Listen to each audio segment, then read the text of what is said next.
नमस्कार, मैं आकांक्षा दुबे।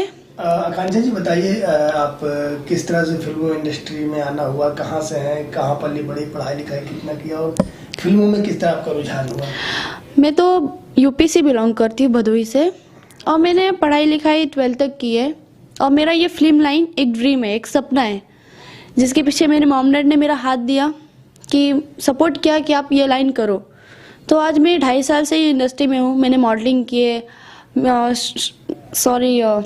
अपने एल्बम्स वगैरह किए। मैंने एक मूवी करके आ रही हूँ, अभी वो रिलीजिंग पे है। तो अभी ये पृथ्वीराज फर्स्ट भोजपुरी मूवी कर रही हूँ मैं। पृथ्वीराज में क्या कर रही हैं? मेरा आइटम सॉन्ग है। तो आपको हीरोइन बनना था, फिर आइटम सॉन्ग एक गाना क्यों चुना आपने? देखिए, छोटे मोटे से ही हम प्रोफाइल हमारी आगे जाती है, तो चाहे वो आइटम सॉन्ग हो या कोई भी कैरेक्टर मिल जाए, वो हो गया, एक प्रोफाइल बन जाती है हमारी। तो बस यही सब है और कुछ नहीं।